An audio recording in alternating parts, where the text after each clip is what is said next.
Ethan Carter grabbed Lieutenant Commander Sarah Walker by the collar and shoved her backward off the rooftop of the training building at Fort Liberty. No warning, no hesitation, just pure, calculated contempt. The cadet standing behind him went completely silent. Someone whispered, "Oh God." Someone else took a step back. And in that single horrifying second, everyone on that rooftop believed they had just watched a woman die. But they were wrong, dead wrong. And what happened next would change every single one of their lives forever. Before we go any further, if this is your first time here, hit that subscribe button and turn on notifications so you never miss a story like this one. Drop a comment below and tell me what city you're watching from. I want to see how far this story travels. Now let's go back to the beginning, because to understand that rooftop, you have to understand everything that came before it. She arrived on a Tuesday morning in late October, and nobody paid much attention to her. That was perhaps the first mistake. Lieutenant Commander Sarah Walker stepped off the transport van and onto the grounds of Fort Liberty, North Carolina, carrying a single canvas bag over one shoulder and a clipboard tucked under her arm. She was wearing her Navy service uniform pressed correct unremarkable. Her dark hair was pulled back in a neat bun. She wore no jewelry, no expression that anyone could immediately read.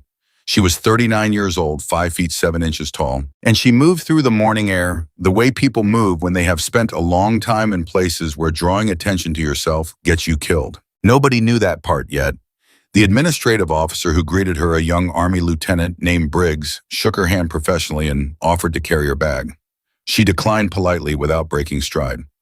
He walked her toward the main evaluation building, talking quickly the way young officers do when they're nervous, filling silence with information she already had. "You'll be evaluating in the Alpha Leadership Development Program," he said. 38 cadets, all top of their respective academies. "We've got some real exceptional talent in this group, Commander. The kind of candidates that come through once every few years." Sarah said. Briggs glanced sideways at her, a little uncertain. "We've prepared a full briefing package. Commander Holloway, he's the base commander. He wanted me to make sure you know the evaluation timeline. You have 4 weeks. The final assessment exercise concludes on the 28th. That's when you submit your formal report."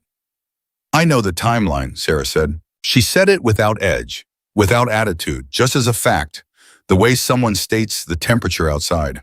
But something in the flatness of it made Briggs go quiet for a moment. They entered the building and Sarah stepped into the hallway and stopped.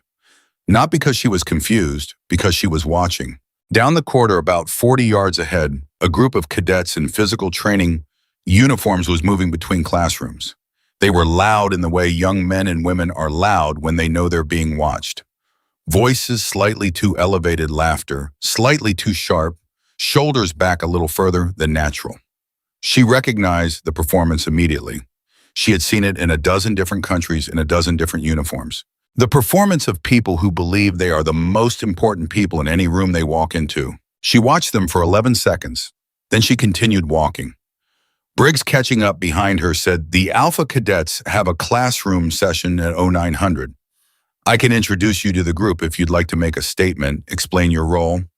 "That won't be necessary," Sarah said. "Okay." Another pause. "Do you have any questions before I show you to your office?" She thought for a moment. "Tell me about Ethan Carter." Briggs blinked. "Carter, he's exceptional. Honestly, one of the best we've seen in years. His father was Colonel Marcus Carter. You may have heard of him, decorated Army officer killed in action in Afghanistan 8 years ago. Ethan came into this program with some of the highest entrance scores in the program's history. The other cadets look up to him. Leadership comes naturally to him. He's the kind of person who just dominates a room," Sarah finished. "Yes," Briggs said. "Exactly. And the people who don't naturally dominate rooms, what happens to them?" Briggs opened his mouth and closed it again. He genuinely didn't seem to know how to answer. This is an elite program, Commander. The standards are high. Not everyone thrives in—" "Thank you, Lieutenant," Sarah said. "I think I can find the office from here." She left him standing in the hallway with his clipboard, looking slightly as though he'd failed a test he hadn't known he was taking. The Alpha Cadets assembled for their morning session at exactly 0900, filing into the briefing room with the practiced efficiency of people who understood that punctuality was the minimum required of them. They were an impressive group by any external measure. Physically fit, alert, uniformed to a standard that spoke of genuine discipline. They filled the room with an energy that was almost electric, the kind of concentrated ambition that only exists in certain places at certain times, among certain kinds of people. Ethan Carter sat at the second row from the front center seat. He didn't sit the way other cadets sat. Where others occupied their chairs, Ethan Carter inhabited his. One arm resting along the back of the empty seat beside him, posture easy and open like someone who had decided long ago that any room he entered was a room he owned.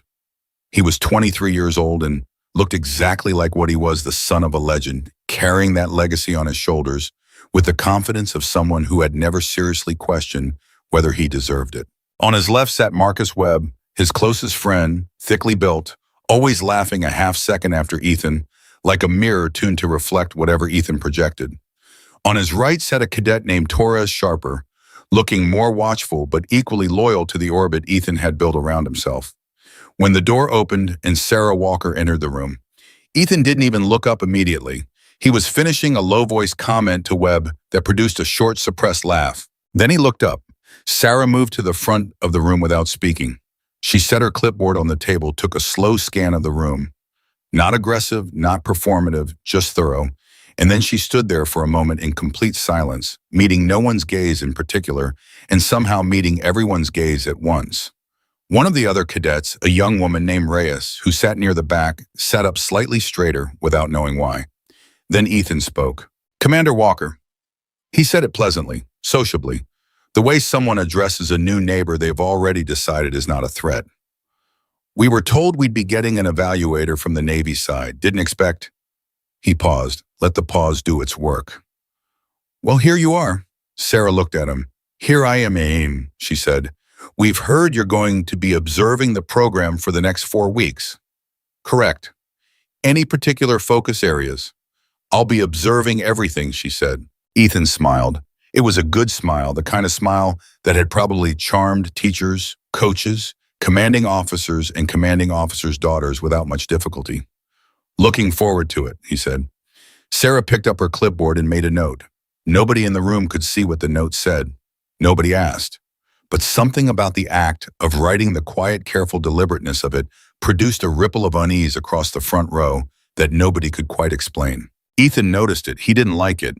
He leaned slightly toward Webb and said very quietly, "Political appointment. I give her 2 weeks before she asks for reassignment." Webb made a sound that was barely even a sound, just a compressed exhale of agreement, and the two of them settled back into the comfortable certainty of people who have decided the outcome of something before it begins. Reyes, 3 rows behind them, heard the comment. She didn't say anything, but she looked at Sarah Walker's face, and something about the complete stillness she saw there made Reyes think, for reasons she could not explain, that Ethan Carter had just made the most serious miscalculation of his military career. It started with jokes, small ones, the kind that leave no fingerprints, the kind that exist in the space between what is said and what is meant, where the speaker always has plausible deniability. On day 3 of the evaluation period, Ethan arrived at the morning assembly and said loudly enough for half the group to hear, "Commander Walker, I looked up your record last night. Logistics and supply chain mostly right. I can see why they thought this program would benefit from that perspective." He said it with complete warmth, complete respect. His face arranged itself into an expression of genuine curiosity. Sarah made a note on her clipboard. "Your morning assessment scores are up," she said. "Keep it up." Ethan blinked. He had expected something else. He wasn't sure what. But he had expected something. He didn't get it, which made him push a little harder. On day 5, during a tactical briefing exercise, Ethan managed to position himself at Sarah's shoulder and provide a steady, helpful, completely patronizing commentary on the decision-making framework being discussed. "I don't know how the Navy does it," he said at one point genially to no one in particular, "but in Army doctrine we tend to consider," and then he would explain something that every person in the room, including Sarah, already knew. He did it 3 times in 40 minutes, each time with the same pleasant helpfulness, each time generating the same suppressed laughter from Webb and Torres. Sarah listened to every word, made notes, said nothing that wasn't directly relevant to the exercise. By day 7, the whisper campaign had evolved. She heard or could infer that she heard the things that were being said in corridors and during meal breaks. That she was a diversity hire, that she had no combat experience, that her clipboard was a prop, that the Navy had sent someone who would be gone in 2 weeks and nothing she observed or reported would matter anyway. One evening, as she walked past the common area, she heard Ethan's voice from inside clear as a broadcast. Look, I'm not saying she doesn't have value. I'm saying she has exactly as much value as someone who has spent their career counting boxes in a warehouse, which is different from this, which is different from any of this. The room laughed, full, uncomplicated laughter, the kind that meant nobody in that room was about to disagree. Sarah paused outside the door for exactly 2 seconds. Then she continued walking. In her notebook that night, she did not write about Ethan Carter's comments. She wrote about the laughter, because Ethan alone was just a problem. Ethan, supported by 37 silent cadets, was a culture. And cultures, in her experience, were both more dangerous and more important to understand than any single individual within them. He found her on day 9. She was in the corridor outside the equipment room at 2200, reviewing her notes with a small flashlight because the overhead fluorescent had burned out and nobody had replaced it yet. She heard the footsteps before she saw him measured careful, the footsteps of someone who does not want to be seen doing what they are doing. Daniel Cho stopped about 6 feet from her, looked over his shoulder once, and then looked at her with an expression she immediately recognized. She had seen it before in many different places, in many different faces. It was the expression of someone who has seen something wrong and has been carrying the weight of knowing it without knowing what to do with that knowledge. Commander Walker, he said. Cadet Cho, she said. He looked over his shoulder again. You know who I am. I know everyone in the program, she said simply. He hesitated. She could see him deciding, choosing, running the calculation in his head about what this moment would cost him versus what it would cost him not to speak. There's something planned, he said finally, for the final exercise, the night navigation course on the 28th. Sarah didn't change her expression. What kind of something? I don't know all of it. I know it involves the rooftop checkpoint, and I know, he stopped, started again. I know Ethan is leading it, and I know it's not what they told the instructors it is. What did they tell the instructors it is?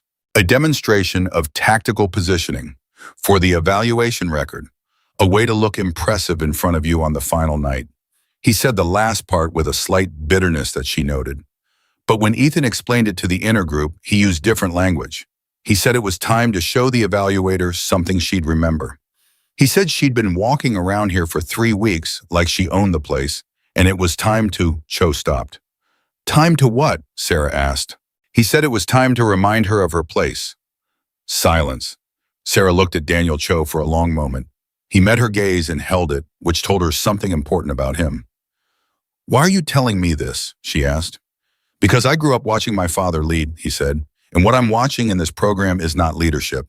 And I keep waiting for someone to say that out loud, and nobody does. He paused. I thought maybe you might be the kind of person who does. Why would you think that? She asked.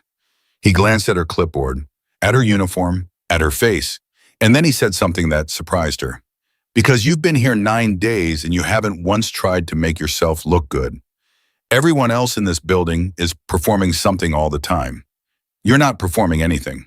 And I've been trying to figure out why, and the only answer I keep coming back to is that you don't need to. Sarah looked at him for a long moment. Thank you, Cadet Cho, she said finally. Are you going to report it? Get the exercise canceled. No, she said. He stared at her. Why not? Because I want to see who they are when they think no one's watching, she said, and I want to see who you are too. Cho looked at her for a moment longer. Then he nodded, not a military nod, not a performative acknowledgement, but a slow, real one. Like someone who had just understood something they'd been trying to understand for a long time. He walked back down the corridor without another word. Sarah stood in the dark hall for a long moment with her notes. She was thinking about courage, not the loud kind, not the kind that announces itself and expects applause, but the quiet kind, the kind that costs something, that asks something of you that doesn't guarantee any reward at all. She was thinking about a young man who had just taken a very significant risk in a culture that punished exactly that kind of risk. And she was thinking about 28 days of observation that had told her everything she needed to know about what kind of officers this program was producing. The answer was not encouraging. The second week was worse than the first. Ethan, having received no visible reaction to the early provocations, escalated. This is what happens when someone mistakes restraint for vulnerability. They push harder, convinced the lack of response is evidence of weakness rather than patience. On day 12, during a physical assessment circuit, Ethan positioned himself on the course in a way that forced Sarah to navigate around him twice. It wasn't overtly aggressive. It was the kind of thing that could be dismissed as coincidence or poor spatial awareness. But it happened twice, which was once too many to be accidental. And his expression both times was the expression of someone who knows exactly what they're doing and is enjoying the knowledge that you know it too, but can prove nothing. Sarah went around him both times, made a note. On day 14, during the group leadership simulation, Ethan directed the exercise in a way that explicitly bypassed her observation role, constructing a scenario that was technically compliant with the evaluation structure, but that systematically excluded her from any position where she could effectively assess individual decision-making. It was sophisticated, it was deliberate, and it was the kind of thing that required significant forethought, which told her that she was not dealing with impulsive arrogance, but calculated contempt. That night, she called Commander Holloway, not to report, not to request protection, to ask a question. When Ethan Carter arrived in this program, she said, "What were his incoming psychological assessments?" Holloway was quiet for a moment. "That's in the file, Commander." "I've read the file," she said. "I'm asking what you thought when you read it." Another pause, longer this time. "I thought he was carrying something heavy," Holloway said finally. The scores where the confidence metrics were unusually high, but there was something underneath them that our evaluators flagged as overcompensation. We brought it to the selection committee. The committee decided his performance record outweighed the concern. "Who made that call?" "I did," Holloway said. Sarah said nothing for a moment. Let the silence exist without filling it. "What are you seeing?" Holloway asked. "I'm seeing what happens when you tell a young man who's grieving that his grief is not what's important. What's important is his legacy," she said. "I'm seeing what that does to a person over time." Another long pause. "Is the program safe?" "I'll let you know after the 28th, she said. She hung up, and for the first time since she arrived at Fort Liberty, she allowed herself to feel the full weight of what she was carrying in that building. Not fear. She had survived things that had rearranged her understanding of what fear actually was, and this did not fall into that category. But responsibility, the specific, serious, non-negotiable weight of knowing that what happened in the next 2 weeks would shape the kind of officers this group became, would shape the people under their command someday, would ripple forward through careers and decisions and orders that would affect real lives in real places. That was the weight. She picked up her notebook. She wrote, "The problem is not one person. The problem is a room full of people who have decided that silence is the same as neutrality. And it is not. Silence in the presence of cruelty is a choice. It is always a choice." Then she closed the notebook, and she went to sleep the way she had learned to go to sleep in places that were far more dangerous than this, completely efficiently and without dreaming. Because she would need to be sharp tomorrow. And the day after that, and she intended to be there for every single day that remained. Day 17. Ethan Carter stood at the front of the tactical room, giving a leadership presentation that was by every measurable external standard excellent. His voice was controlled and confident. His analysis was precise. His command of the material was genuine. These things were real. Sarah had never questioned them. What she was questioning was something that existed underneath the talent, something that had nothing to do with tactical skill and everything to do with the purpose for which that skill was being used. She watched him from the back of the room. She watched the way the other cadets watched him, that specific kind of watching where attention becomes deference, where admiration tips over into the thing that comes just before uncritical loyalty. She had seen it before. She knew what it produced. She had been in the aftermath of what it produced in countries where the men who commanded that kind of loyalty had used it for purposes that she would carry in her memory for the rest of her life. When the presentation ended, Ethan looked directly at her, not at the instructors, not at his classmates, at her. It was a challenge, direct, unmistakable, and delivered with the kind of confidence that comes from 23 years of being told by the world that you are exceptional. She looked back at him, made a note. He held her gaze for a full 4 seconds. Then he looked away. She kept writing. After the session, as the cadets filed out, Torres stopped beside Ethan at the door. "She's never going to give you anything," Torres said. "She doesn't react. You could walk in there on fire and she'd write it down." "Then we make sure she reacts," Ethan said. "How?" "On the 28th, at the checkpoint." Torres was quiet for a moment. "Ethan, what are you actually planning?" Ethan looked at him, and for a single moment, just one something flickered in his face that was not confidence and not contempt and not performance. It was something older, something that lived underneath all of it, something that looked, if you knew what you were seeing, like a boy who missed his father so badly that he had rebuilt himself into a version of what he imagined his father was, and had been living inside that version for so long that he had forgotten it was a version. Then it was gone. "Don't worry about it," Ethan said, and walked out. Torres stood in the doorway for a moment. From 3 doors down the corridor, unseen, Reyes had heard the whole exchange. She looked at the floor, looked at her hands, made a decision she would not act on for 11 more days, and the clock kept moving toward the 28th. The next 9 days passed the way the days before a reckoning. Always passed simultaneously, too slow and too fast, weighted with a tension that everyone feels but no one names. Sarah observed. She documented. She watched the way the culture worked on people, the way it rewarded certain behaviors and punished others through mechanisms so subtle they were nearly invisible. A laugh in the right moment, a silence in the wrong one. An expression that said, "You are with us or you are not, and you will know which we have decided you are." She watched Reyes, who grew quieter with every passing day. She watched Daniel Cho, who maintained his distance from Ethan's inner circle with the careful deliberateness of someone walking a line they know could dissolve under them at any moment. She watched Webb, who laughed at everything Ethan said, and whose laughter was getting slightly less genuine with every passing day, as though even he was beginning to feel the distance between the performance and whatever was underneath it. She watched Ethan most of all. She watched the moments when the confidence flickered, the split-second hesitations that happened sometimes when he delivered a command and waited for the confirmation that it had landed, that everyone had responded, that the room still belonged to him. Those hesitations were so small that no one who wasn't specifically looking for them would have noticed. But Sarah was specifically looking for them, because those hesitations were not uncertainty about his ability. They were uncertainty about his identity. Who was he when he was not being Colonel Marcus Carter's son? Who was he when the weight of that name was lifted even for a moment? What did he want separate from what he had been told to want by a world that had decided his story the moment his father died and handed it to him as both gift and burden? She did not know, but she intended to find out. On day 25, 3 days before the final exercise, she passed him in the corridor near the administrative building. It was early morning. Most cadets were still at breakfast. The corridor was empty except for the two of them.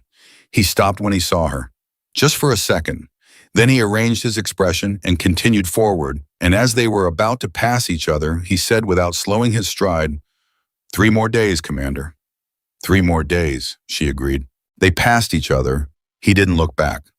Neither did she, but she was already thinking about the rooftop, about Daniel Cho's warning, about the thing she had told Cho, that she wanted to see who they were when they thought no one was watching, about the truth underneath that statement, which was that she was not going to that rooftop despite the warning. She was going because of it. Because in her experience, forged in places and circumstances that would give most people nightmares for the remainder of their natural lives, the most important moments were never the ones you planned for. They were the ones you chose to stand in. Even when every reasonable instinct told you to step back, even when standing in them cost something real. She had made that choice before. In darkness, in silence, in circumstances that had nothing to do with evaluations or clipboards or cadets who had decided she was someone they could afford to underestimate. She would make it again on the 28th, and they would learn something that night that no classroom, no briefing, no training exercise had ever managed to teach them. Not because she planned to teach it, but because she planned to survive it. And sometimes survival is the most powerful lesson there is. The 28th was 3 days away when Reyes finally broke. She had been carrying it for 11 days. 11 days of watching, of knowing, of telling herself it was not her place, not her problem, not her fight. 11 days of sitting in briefings next to people she respected and people she didn't, and saying nothing while the thing she knew sat in her chest like a stone she couldn't put down. She found Sarah at 21:30 on day 25 in the narrow corridor outside the equipment room, the same corridor where Daniel Cho had appeared 3 weeks earlier, out of the dark with his careful footsteps and his careful words. Sarah was reviewing her notes by the light coming through the window from the exterior training ground. She did not appear surprised to see Reyes standing there. She did not appear surprised by much. "Commander Walker," Reyes said. "Cadet Reyes," Sarah said. Reyes looked at the floor for a moment. Then she looked up. "I need to tell you something." "Then tell me," Sarah said. And Reyes told her. Not everything, she didn't have everything, but she told her what she had heard outside the tactical room 3 days ago. She told her about Torres asking what Ethan was actually planning. She told her what Ethan had said about making Sarah react. She told her that Reyes had spent 3 days trying to convince herself that it was nothing, that Ethan was all talk, that the rooftop checkpoint on the final exercise was just a checkpoint and nothing more. "But I don't believe that," Reyes said, "and I think you don't believe it either." Sarah looked at her for a long moment. "What do you believe?" "I believe Ethan Carter has been in this program for 4 weeks and has spent every single one of those weeks being told by everyone around him that he can do whatever he wants," Reyes said. Her voice was controlled but tight, like a wire pulled almost to its limit. "And I believe that is not a small thing. I believe that is a very dangerous thing. And I believe that if something happens on the 28th and I didn't say anything, I will have to live with that. And I don't want to live with that." Silence stretched between them. "You know what you're risking by coming to me?" Sarah said. "Yes," Reyes said. "Ethan's inner circle will find out. They always find out." "I know. And you came anyway." "Yes." Sarah looked at her, really looked at her with the specific attention of someone who has spent years evaluating human beings in conditions where accuracy is not optional. Then she said, "Thank you, Cadet Reyes. I mean that." Reyes nodded. Her jaw was tight. "Are you going to be there at the checkpoint?" "Yes," Sarah said. Reyes stared at him. "Even knowing what might happen." "Especially knowing what might happen," Sarah said. Reyes shook her head slowly, not in disagreement, in something that was closer to disbelief mixed with reluctant admiration. "I don't understand you," she said. "You don't need to understand me," Sarah said. "You need to understand yourself, and based on what you just did, I think you're further along with that than you realize." Reyes left. Sarah stood in the corridor alone. She thought about what she just said and whether she believed it, and she did. She absolutely did. Because the hardest thing in any environment, military, civilian, anywhere, is not performing courage when everyone is watching and expectations are clear. The hardest thing is doing the right thing quietly, privately, in a dark corridor at 21:30 when nobody is going to applaud you and everything you've built could fall apart because of it. That was the thing this program was supposed to be teaching. It was not teaching it. She had 25 pages of notes that confirmed it. She opened her notebook and wrote one more line before she went to sleep. She wrote 2 came forward. 1 warned, 1 confirmed. 36 said nothing. Then she closed the notebook and she did not write anything else because there was nothing else to write that the numbers didn't already say. Day 26 arrived cold and gray, the kind of morning that makes everything feel slightly more serious than it might otherwise be. The cadets moved through their morning routines with the charged, concentrated energy of people who know something significant is coming. The final exercise was 2 days away. The evaluation would conclude. The reports would be written. The decisions that would shape the next phase of their careers would be made by the quiet Navy officer who had spent 4 weeks walking the corridors of Fort Liberty with her clipboard and her pen and her complete unreadable composure. Most of them were thinking about their own assessments.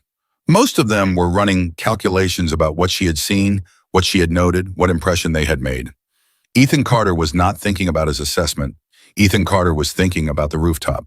He ran through it twice that morning during physical training, not the logistics of it, those were already settled, but the psychology, the way it would play out, the way she would finally for the first time show something other than that infuriating blankness. He had been trying to crack that composure for 4 weeks, and every attempt had produced nothing, not anger, not defensiveness, not discomfort, not even mild irritation. She had absorbed everything he threw at her and continued walking, continued writing, continued existing in his space with the same quiet self-possession that he found increasingly difficult to tolerate. He had spent a long time thinking about why it bothered him so much. He had not arrived at a comfortable answer. "You good?" Webb asked him during a rest break in the training yard. "Fine," Ethan said. "You've been quiet." "I'm thinking." Webb was quiet for a moment.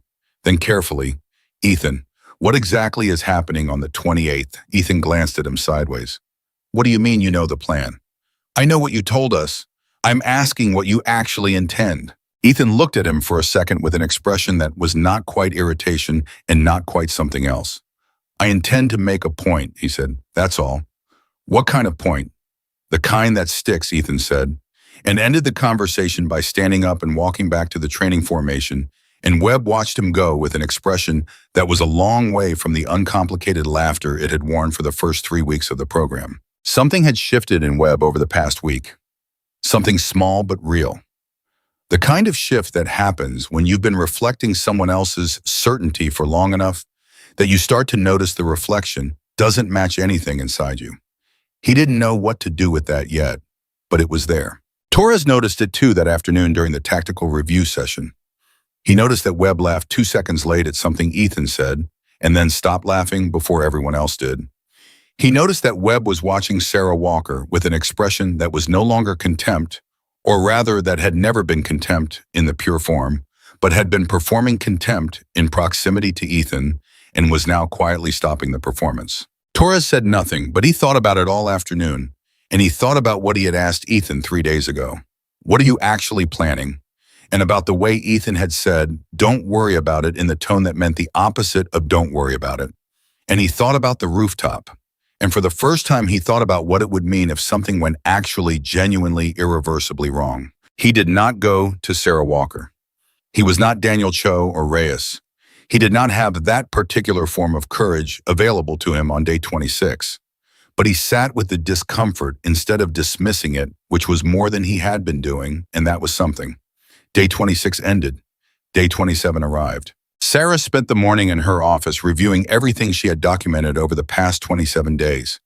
She laid it out on her desk in a sequence that told a story, a specific, detailed, uncomfortable story about a leadership program that had confused talent for character, confused confidence for integrity, and built a culture that rewarded performance and punished authenticity so effectively that only 2 people out of 38 had been willing to say out loud what everyone in the building already knew. She thought about those 2 people, about what it had cost them, even in the quiet of a corridor at night, to say the words they said. Then she thought about Ethan Carter. She thought about his father. She thought about what Holloway had told her, that the psychological assessments had flagged something underneath the confidence, something the selection committee had decided to overlook, because the performance record was impressive. She thought about what that decision had communicated to a 23-year-old young man who had come into this program already carrying the weight of a legend, already performing the version of himself that his father's memory required of him. She thought about what it cost to carry something like that. She knew something about that kind of weight. Not the same weight, not the same story, but the same physics. The way certain things you carry reshape you from the inside until you no longer know the difference between who you are and what you're holding. She sat at her desk for a long time. Then she wrote something in her notebook that she had not written before. She wrote, "He is not the villain of this story. He is what this environment made him. That does not excuse what he has done or what he is planning. But it is the truth. And truth is the only thing that actually helps." She closed the notebook. She had 1 day left. She intended to use it carefully. That afternoon, she sought out Daniel Cho during a break between sessions. She found him at the edge of the training yard, standing alone with a cup of coffee that had probably gone cold 20 minutes ago, looking at nothing in particular with the expression of someone thinking something they haven't finished thinking yet. "Cadet Cho," she said. He looked at her. "Commander." "Tomorrow night," she said, "at the checkpoint, I want you to be aware of something." He waited. "Whatever happens," she said, "your job is to observe, not to intervene, not to protect anyone, to observe and to remember accurately. Can you do that?" He stared at her. "You know what's going to happen." "I have a reasonable sense of the direction things are moving," she said. "And you're still going?" "Yes." He was quiet for a long moment. The cold air moved between them. Somewhere across the yard, a group of cadets was running a drill. The sound of boots on pavement was regular and rhythmic, and completely ordinary, in a way that felt in this moment almost surreal. "Commander Walker," Cho said finally. "Yes." "Who are you actually?" She looked at him, and for the first time since she had arrived at Fort Liberty, something changed in her face. Not much. A small shift, the way light changed when a cloud moves. But it was there. "Someone who has been in worse places than a rooftop at night," she said. He looked at her for a long moment. Then he nodded. The real nod, the one that meant something. "I'll be there," he said. "Good," she said, and walked away. He watched her go, and the cold coffee in his hand felt suddenly very far away from whatever was actually happening in this moment. Because there was something in what she had just said that he was still processing. The specific unceremonious way she had said it. Someone who has been in worse places than a rooftop at night. Not as a warning, not as a boast, as a simple statement of fact that answered his question completely and raised instantly 15 others he hadn't known how to ask. He thought about the 4 weeks of observations she had conducted in this building. He thought about the way she moved through rooms. He thought about the way she had stood at the front of the briefing room on the first day and scanned the group with that complete, thorough, absolutely unhurried gaze. He thought about the way she had not reacted, not once, not to any of it. And he had a new thought standing there at the edge of the training yard with his cold coffee and the sound of boots on pavement and 24 hours left until the rooftop. The thought was this: they had spent 4 weeks trying to figure out who she was, and they had decided she was someone they could dismiss. But what if the whole time she had already known exactly who she was? What if the whole time the question that actually mattered wasn't who she was at all? What if the whole time the only question that actually mattered was who they were? He stood with that thought for a while. It was not a comfortable thought. He suspected that was exactly the point. The night of day 27 passed quietly on the surface. Underneath the surface was a different matter. Webb lay in his bunk for 2 hours, unable to sleep, running and rerunning the moment from the training yard, and the way Ethan had said the kind that sticks and what exactly he meant by that.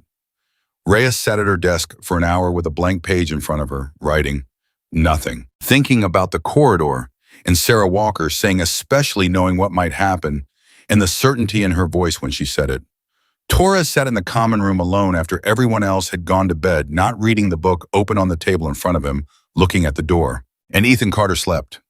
Completely. Solidly. The sleep of someone who has made a decision and has not yet encountered its consequences. And Sarah Walker in her quarters slept the way she had always slept in the hours before something difficult, which was fully efficiently and without regret. Because she had done everything that could be done to be ready for tomorrow. She had observed, she had documented, she had positioned herself as accurately as she could, and the rest of it, the part she could not control. The part that would unfold on a rooftop in the dark with 38 cadets, and the accumulated weight of everything that had happened in the past 4 weeks, that part was coming regardless of how she spent the night. So she slept, and the clock moved toward the 28th. Morning came. The final exercise briefing was at 800, and every cadet who sat in that room that morning carried something into it that they had not carried into any previous briefing, a specific weight, a specific awareness, the full body knowledge that this was the last one, that everything that had been building for 4 weeks was arriving at its conclusion tonight. The energy in the room was different, sharper, slightly too bright the way energy gets when it's covering something else underneath. Sarah stood at the back and watched them file in. She watched Ethan take his seat.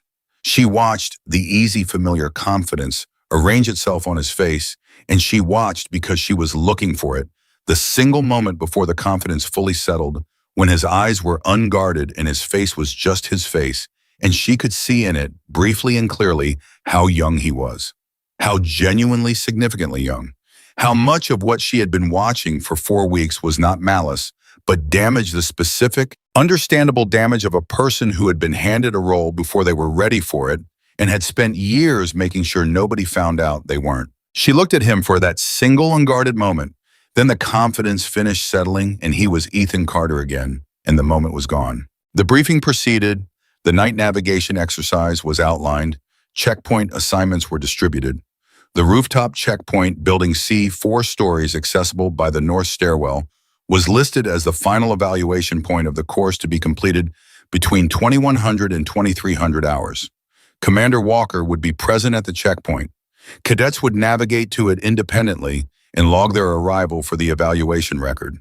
It was on paper a straightforward exercise. Sarah made a note. Nobody looked at her when she made it, except Daniel Cho briefly from the second row. Their eyes met for a half second. She looked back at her notebook. He looked back at the briefing officer. The day passed. The sun went down. At 20:45, Sarah Walker climbed the north stairwell of Building C alone with her clipboard and her pen and her notebook, and 15 years of experience in places that had required every one of those years to survive. She reached the rooftop. She looked out at the training ground below, at the navigation course laid out across it, at the small moving shapes of cadets beginning to work their way through checkpoints toward her. She stood very still. She was not afraid. She was, if anything, the most settled she had been in 4 weeks, because the uncertainty was almost over, and she had always found clarity in the moments when the thing you've been waiting for finally arrives. The wind moved across the roof. Below, the course continued, and somewhere in the dark, making his way toward her, Ethan Carter was rehearsing something in his head that he believed was a confrontation.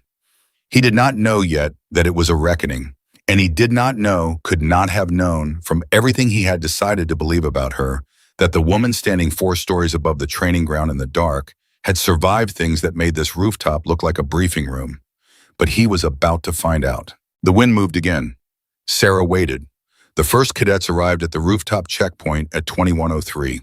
They came in pairs the way the navigation course was designed, 2 cadets per team, logging arrival times, receiving a final evaluation mark from the observer on station. They were professional, focused. Their faces carried the particular concentration of people completing something they have prepared for, and most of them barely glanced at Sarah beyond the necessary eye contact of the check-in process. She logged each arrival, made her notes, and said nothing beyond what was required. By 2014, 22 cadets had checked in and descended the north stairwell. 16 remained on the course below. Daniel Cho arrived at 2147 alone. He had been assigned a solo route as part of a modified evaluation segment. He stepped onto the rooftop and logged his arrival with a professionalism that would have looked identical to every other check-in to anyone who wasn't paying close attention. But Sarah was paying close attention, and she saw the thing underneath the professionalism, the controlled alertness, the way his eyes did a single quick sweep of the rooftop before settling on her, the way he positioned himself slightly to the left of the stairwell exit rather than directly in front of it. He was giving himself a clear line of sight to the stairwell. He was there to observe as she had asked, but he was also positioning himself in case observation was not enough. She did not acknowledge it directly, but she made a note, and for a fraction of a second, something crossed her face that might have been gratitude. Cho stood his ground. The wind moved across the roof. Below, the navigation course continued its quiet progress toward the final checkpoint. At 2,158 footsteps came up the stairwell. Not the measured professional footsteps of cadets completing an exercise. Faster, multiple sets. The kind of footsteps that belong to people who are not thinking about protocol. Ethan Carter came through the stairwell door first, and behind him came Webb and Torres, and 2 others, Cadet Marsh, Cadet Linden, 5 of them in total, arriving together in a way that had nothing to do with the navigation course assignment, which had specified individual and pair arrivals only. Sarah looked at them. She said nothing. Ethan crossed the rooftop toward her with the walk she had watched for 4 weeks, that specific practice confidence that occupied more space than strictly necessary. He stopped about 8 feet away. The others spread out slightly behind him, not dramatically, not theatrically, but enough. Enough to make the geometry of the rooftop feel different. "Commander Walker," he said. "Cadet Carter," she said. "You're early. Your assigned arrival window is 2215. "We made good time," he said. "The course doesn't allow for grouped arrival at this checkpoint. You know that." "We had a navigational convergence," he said. He said it with the pleasant, open expression he had been using since day one, the one that meant exactly the opposite of pleasantness. "Sometimes that happens." "Log your arrival," she said, and held out the clipboard. He didn't take it. He stood where he was and looked at her with an expression that had shifted finally past the pretense of pleasantness into something more direct. 4 weeks of pretense, and here on this rooftop in the dark with his people around him and the course below them and the building's edge 10 feet behind her, he was done pretending. "You know," he said, "I've been thinking about you a lot over the past 4 weeks." "Log your arrival, cadet," she said. "I've been trying to figure out what you're actually doing here." he continued as if she hadn't spoken. And I keep coming back to the same answer. You're here because someone in Washington needed to check a box, and they found someone who would be, let's say, unlikely to cause friction. Someone the cadets would see and immediately understand was not a threat. Someone safe. He paused. Was I right? Log your arrival, she said. Because here's the thing, he said, and now his voice had dropped slightly. Not quieter, but denser, the way a voice gets when the person speaking has stopped performing and started meaning it. I have a responsibility to the people who come through this program after me, the people who are going to carry this institution forward. And I think someone in my position has to be honest about when the evaluation process is being compromised by the presence of someone who doesn't belong here. The rooftop was very quiet. Webb behind Ethan was not laughing. His face was still, but his jaw was tight in a way that had nothing to do with cold air. Torres was looking at the ground. Cho near the stairwell had gone completely still. Sarah looked at Ethan Carter for a long moment. Her face was what it had always been, composed, clear, impossible to read by anyone who didn't know what they were looking for. Then she said very quietly, "Put the clipboard down." She set it on the ground beside her. Ethan blinked. It was not what he had expected. "I'm done taking notes," she said. "Whatever happens on this rooftop from this point forward, I am not documenting it. This is just you and me, so say whatever you came up here to say." Something shifted in the air. Ethan hadn't expected that either. He had expected resistance or procedure or the clipboard held like a shield. The fact that she had put it down voluntarily, calmly, like someone who had just decided the formalities were over, put him half a step off the rhythm he had rehearsed. He recovered quickly. "All right," he said, "then I'll say it plainly. You don't belong here. You've never belonged here. And the fact that people like you get put in positions like this is exactly what's wrong with the direction this institution is moving. My father spent 22 years earning the right to evaluate people in this program. You spent 4 weeks writing things on a clipboard, and I think it's time someone told you that to your face." "Your father," Sarah said. It was 2 words, but something in the way she said them made Ethan go still.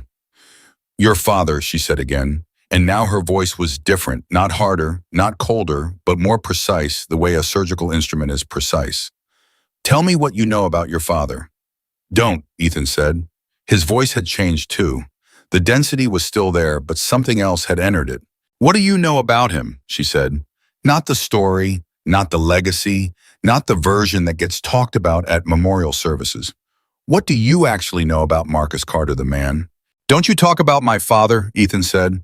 And for the first time, the composure cracked, not all the way, but enough. Enough to show what was underneath it, which was not arrogance, which was not contempt, which was a 23-year-old young man standing on a rooftop at night talking about his dead father and trying not to show how much it cost him to say the word. "Then tell me to stop," Sarah said. "Right now, tell me to stop and I'll stop and we can go back to the clipboard and the formal process and you can pretend none of this conversation happened." He said nothing. She waited. He said nothing. "He was afraid," Sarah said. The silence that followed was the loudest silence she had heard in 4 weeks. "What?" Ethan's voice was barely audible. "Your father. He was afraid in the field. He experienced fear the same way every other human being experiences it, as a physical fact, involuntary and real. And he completed his missions anyway, every single time. Not because he wasn't afraid, but because he understood that fear was not the point. The mission was the point. The people depending on him were the point." She paused. "You've spent 4 years building a version of yourself based on what you imagined he was. And the version you built is missing the most important part of who he actually was. You didn't know him," Ethan said. His voice was shaking now very slightly. "You have no right to stand here and tell me, Cadet Carter." Her voice shifted, not harsh, but absolute. The voice of someone who has stood in places that required absolute clarity. "I am not your enemy. I have never been your enemy. I am the person who has been watching you for 4 weeks and trying to figure out how to reach you before you do something you cannot take back." She had taken 1 step toward him when it happened. Marsh moved. Not Ethan Marsh, the one on the far left, the one who had been quietest, the whole time the one whose face had carried for the last 10 minutes, the expression of someone who had been told there would be a test and had decided to pass it by going first. He stepped forward and grabbed Sarah's arm. The contact lasted approximately 1.5 seconds. What happened in that 1.5 seconds was so fast and so economical that Webb later said it looked like nothing like a person simply adjusting their balance, except that when it was over, Marsh's grip was broken, and he had stumbled 2 steps to the right, and Sarah was standing exactly where she had been standing. Marsh stared at his own hand. Ethan's face had gone white. And something in the room and the group in the air between all of them had changed permanently, because what they had just seen was not luck, and it was not accident. What they had just seen was a person who knew precisely how to respond to physical contact at close quarters, whose body had processed and resolved the threat before any of them had even registered it fully. "I'm going to ask you all to step back," Sarah said. Her voice was completely level. "One time, step back." Torres grabbed Marsh's sleeve and pulled him backward. Webb stepped back on his own. Lyndon hadn't moved the whole time and stepped back now. Ethan did not step back. He was looking at her with an expression that was working through something, processing something that was colliding hard with everything he had decided about her in 4 weeks, about the clipboard and the politics and the box checking and the woman who didn't belong here. All of it was colliding with what he had just seen. And the collision was producing something he didn't know how to handle because he didn't have a category for it. He had built this entire 4 weeks on a foundation that was cracking under him in real time on this rooftop in the dark, and he didn't know what was underneath the foundation. "Ethan," it was Webb's voice, low, urgent from behind him. "Ethan, stop. Stop this." Ethan didn't look at him. "I don't know who you think you are," Ethan said to Sarah. His voice was tight, stripped of the pleasantness, stripped of the performance, stripped of everything except the raw thing underneath. "But you don't get to come into this program and tell me who my father was.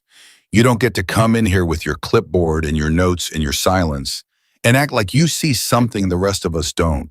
You don't get to—" "Ethan," Webb again, louder. "Man, that's enough. That is enough. We need to go." "It's not enough," Ethan said. "It's not." And then something happened in his face that none of them had ever seen before, not in 4 years of knowing him, not in 4 weeks of this program. It was the face of someone who has been holding something for so long that the muscles required to hold it have finally simply given out. It lasted about 2 seconds. Then his jaw set and his shoulders squared and the expression was gone, replaced by something harder and colder and more deliberate than anything they had seen on him before. He crossed the remaining distance between them in 3 steps. Everything that followed happened in approximately 4 seconds. He shoved her. Hard. Both hands center of mass, a full force shove directed backward toward the edge of the roof. Webb shouted, an actual shout, raw and wordless. Lyndon made a sound that might have been a name. Torres grabbed for Ethan's arm a half second too late.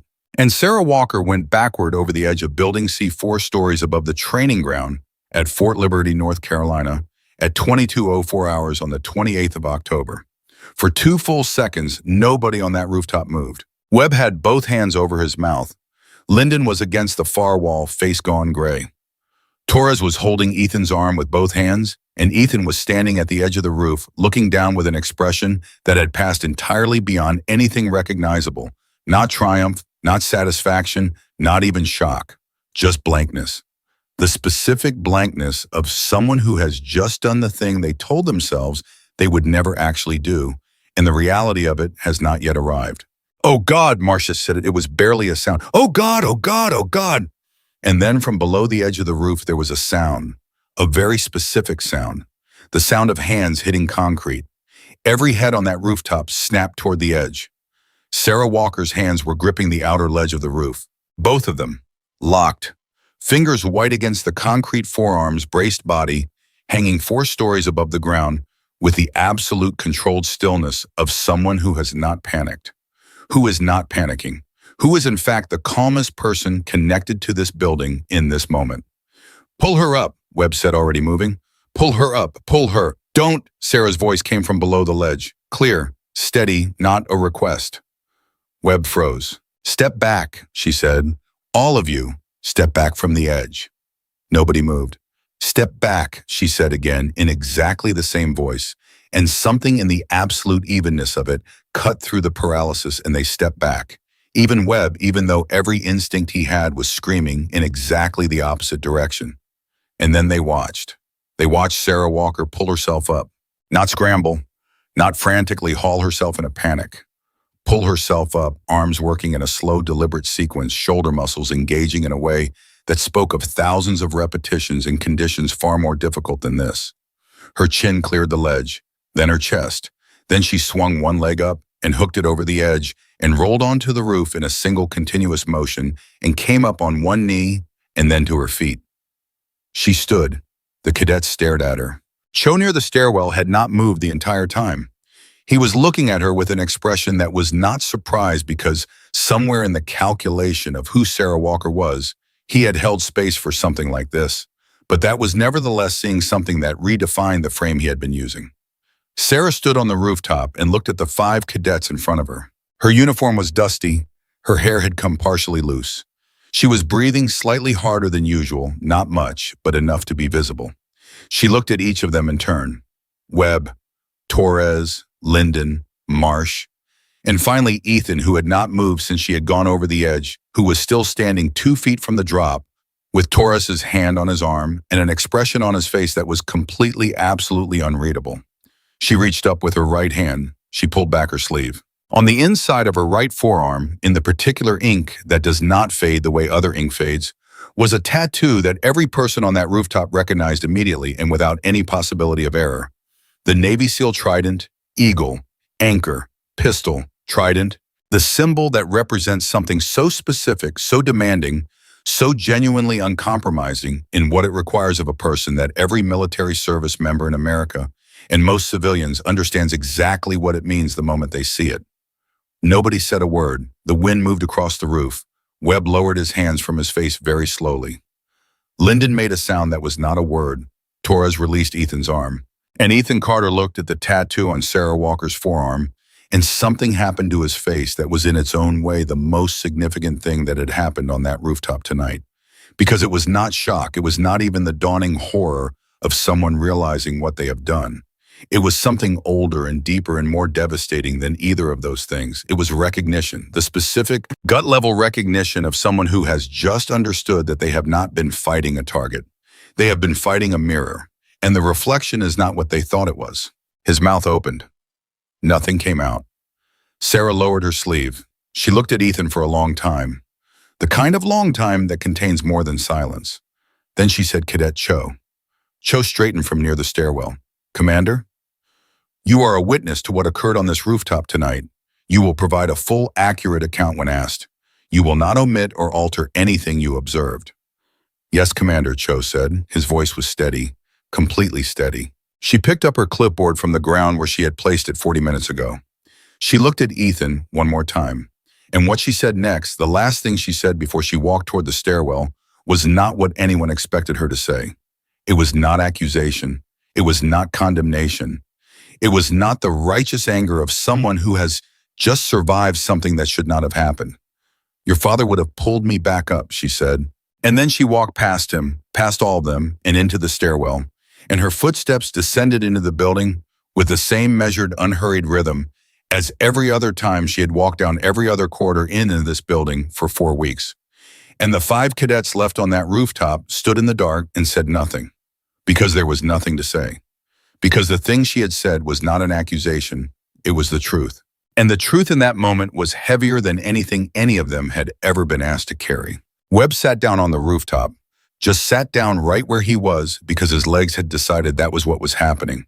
He put his hands on his knees and stared at the ground and breathed. Torres stood with his back against the stairwell wall and looked at the sky with an expression that had moved entirely past the vocabulary of this program into something that was simply human. Lyndon and Marsh were at the far end of the roof, and one of them was crying quietly, and neither of them was trying to stop it or apologize for it. And Ethan Carter stood at the edge of the rooftop where Sarah Walker had gone over and looked down at the training ground 40 feet below and felt for the first time in longer than he could accurately remember the full, unmediated weight of who he had become and what he had done. His father's face came to him. Not the official photograph, not the memorial portrait. His actual father's face from a memory he was 8 years old in a morning in their kitchen in Virginia, when his father was home between deployments, sitting at the table in civilian clothes, looking tired in a way he almost never let anyone see. An 8-year-old Ethan had asked him, because children ask things directly that adults have learned not to ask, "Dad, are you scared when you go?"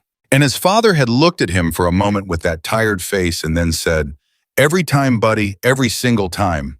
And then, "But scared doesn't mean you don't go." He had filed that memory somewhere deep and had not opened the file in 15 years. He had built the monument instead, the version. The performance of the son of Marcus Carter, the performance that had told everyone, including himself, that courage meant not being afraid, not showing weakness, not yielding, not acknowledging that anything could shake you. He had built it out of grief. He had been living in it for 8 years, and it had just cost him everything. He heard Torres's voice behind him, very quiet. "Ethan, come away from the edge." He turned around, and for the first time in 4 weeks and 4 years, Ethan Carter's face was just his face. Torres was the one who made the call.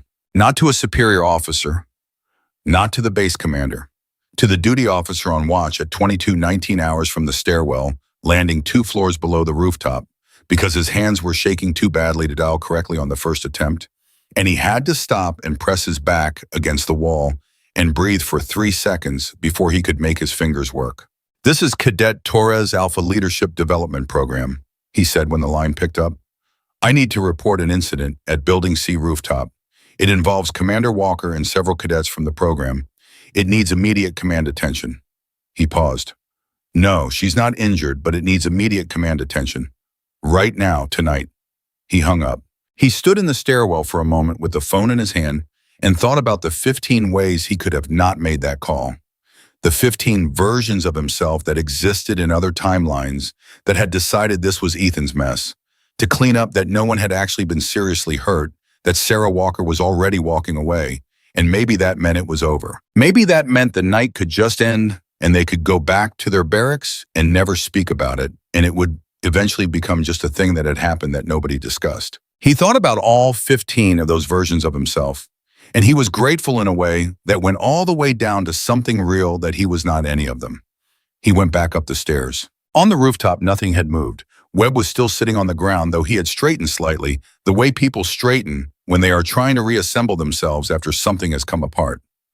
Lyndon and Marsh were near the far wall, quiet, not looking at each other. Cho was where he had been the entire time, near the stairwell door, still watchful, his face carrying the expression of someone who was storing everything accurately. And Ethan was standing in the center of the rooftop, not near the edge anymore. Torres had pulled him back from the edge with a single quiet instruction, and Ethan had come without resistance, which was in its own way as shocking as everything else that had happened tonight, because Ethan Carter without resistance was something none of them had seen before. He was looking at his own hands. "I called it in," Torres said. Ethan looked up. Something crossed his face, not anger, something that might have been relief in the way that relief sometimes looks exactly like devastation. "Okay," he said. "Ethan." "Okay," he said again. "Quieter." "That's right. That's the right call." He looked at his hands again. "I don't know." He stopped. Started. "I don't know what I was doing up here. I don't know what I thought." He stopped again. Webb looked up from the ground. "You thought she was nothing," he said. It wasn't accusatory. It was just a statement of fact delivered with the flatness of someone who is finally saying out loud the thing they've known for a while. "We all thought she was nothing. You just went further with it, than the rest of us."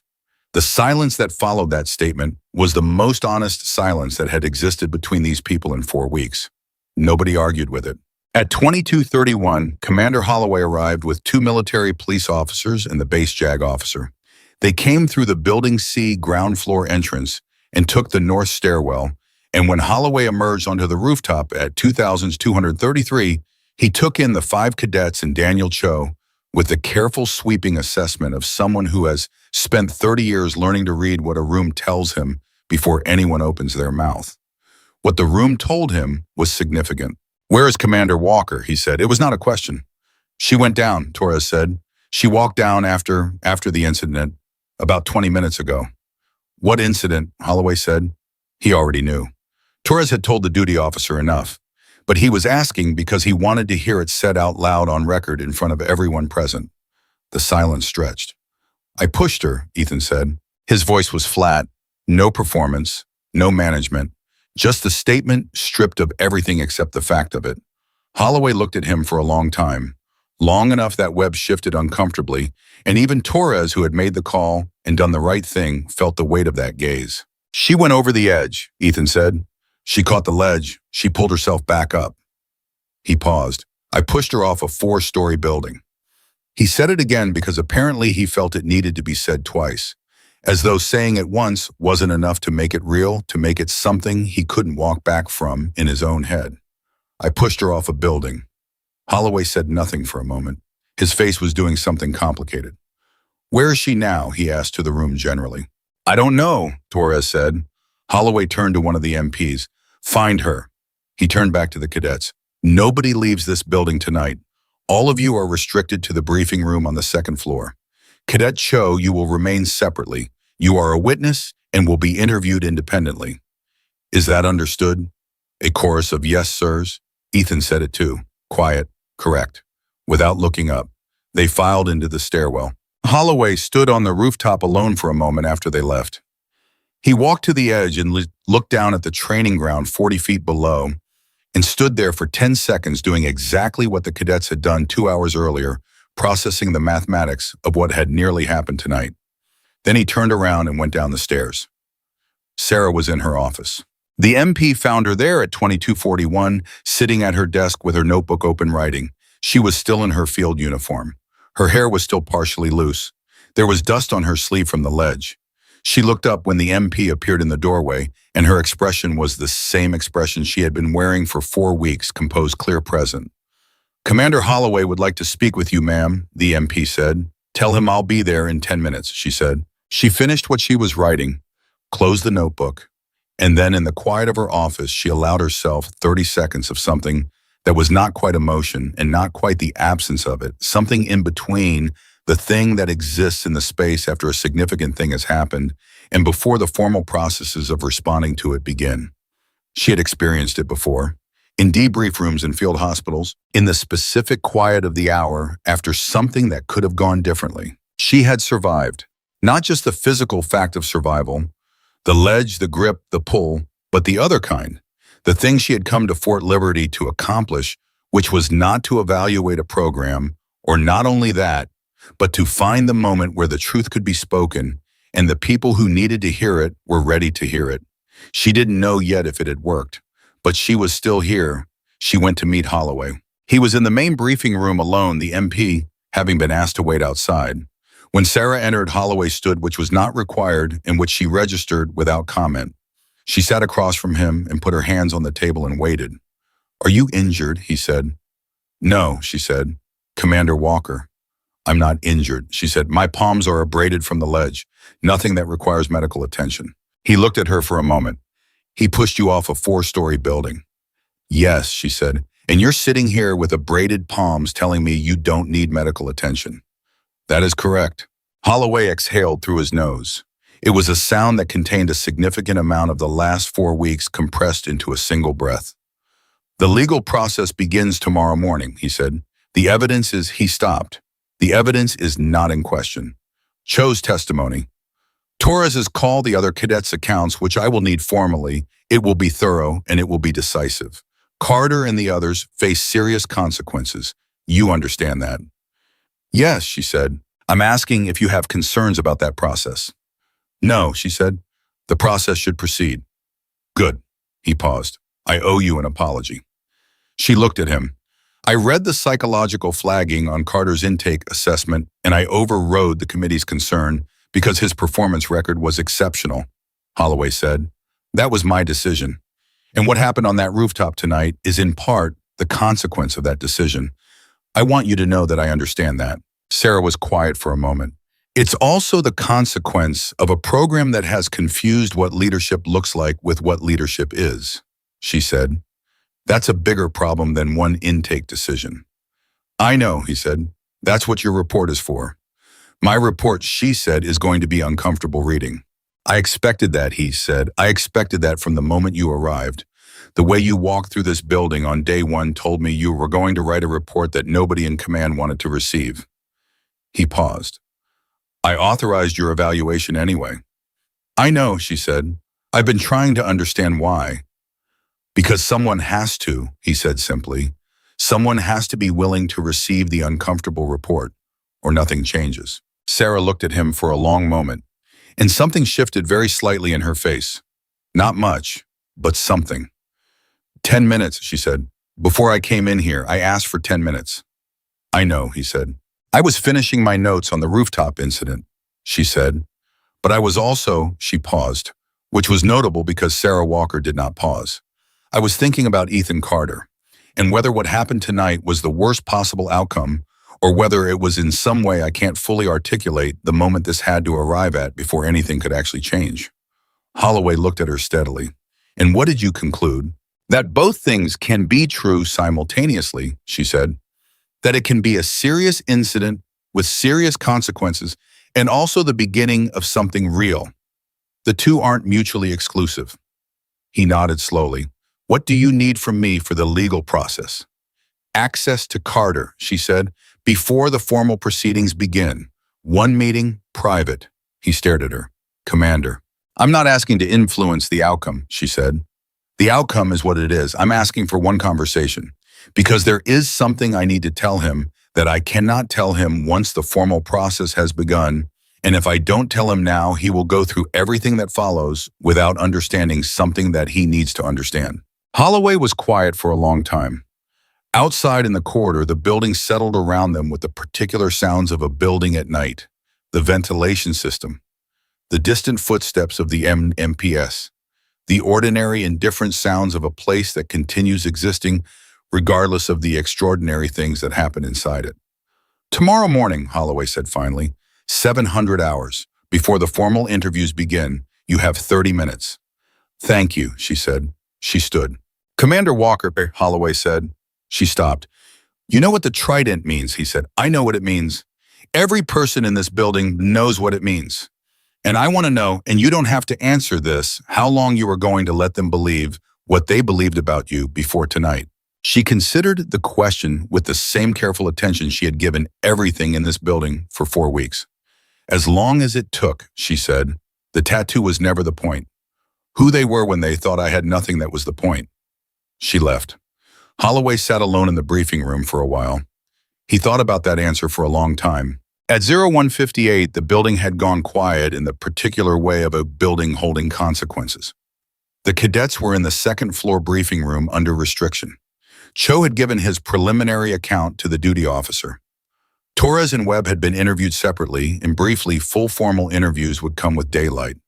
Linden and Marsh had submitted written preliminary statements, and Ethan Carter sat alone in the corner of the restricted room, not asleep. The others had moved towards something like exhausted sleep, or the closest approximation of it available in a briefing room on the night and after everything has come apart. But Ethan sat awake back against the wall, arms on his knees, looking at nothing. Webb was asleep 2 chairs away. His face in sleep was younger than it ever looked when he was awake, and Ethan looked at it for a while with something that was very close to grief, not for himself, not yet, but for the friendship, for the version of the two of them that had existed before tonight, that was now permanently stored in the past tense.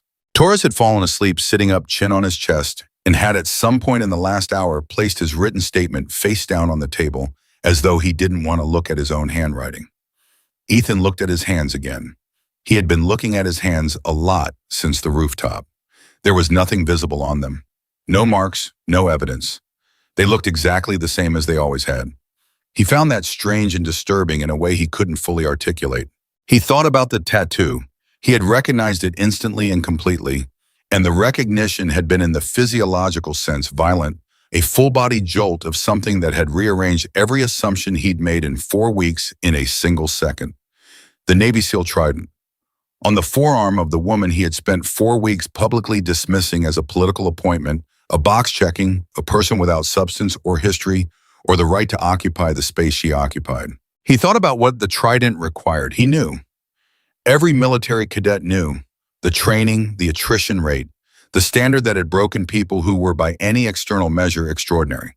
He knew the selection process and the missions and the operational history and what it meant to be someone who had completed that path and carried that insignia. And he had spent 4 weeks treating her like she was nothing. More than that, he had spent 4 weeks organizing and leading and sustaining a systematic campaign to make her feel that she was nothing. He had enlisted other people in it. He had used the social architecture of the program, the culture he had built, the loyalty he had cultivated, the hierarchy he had established to make her smaller, and he had done it with the comfortable certainty of someone who never imagined he was wrong. He thought about the moment on the rooftop when she had said, "Your father would have pulled me back up." He thought about it for a long time. Because she wasn't wrong. He knew she wasn't wrong. He had known it in the second she said it, had felt it land somewhere that wasn't pride or performance. Somewhere that was just the truth of what he knew about his father, the actual man, not the monument. His father would not have done what he had done tonight. His father would never have done what he had done tonight. And the distance between who his father actually was and the version of his father that Ethan had been performing for 8 years, that distance was tonight for the first time completely visible to him. He had built a monument and lived inside it and called it strength. And it was not strength. It had never been strength. At 700, the door opened. Sarah Walker entered the restricted briefing room alone, and every cadet who was awake straightened instinctively before they remembered what had happened last night and where they were and what it meant for her to be walking through that door. Webb came awake with the sudden alertness of someone who had not been fully asleep, and Torres raised his head from his chest, and even Lyndon and Marsh, who were at the far end of the room, went still. Sarah looked at Ethan. "Come with me," she said. He stood, didn't ask where, didn't ask why, just stood and followed her out of the room into the corridor, into a smaller conference room across the hall that Holloway had arranged. She closed the door. They sat on opposite sides of a table. For a moment, neither of them spoke. And then, because some moments require directness, and this was one of them, Sarah said, "I'm going to tell you something that you are not going to receive well. And I am asking you to listen completely before you respond. Can you do that?" "Yes," Ethan said. She looked at him carefully.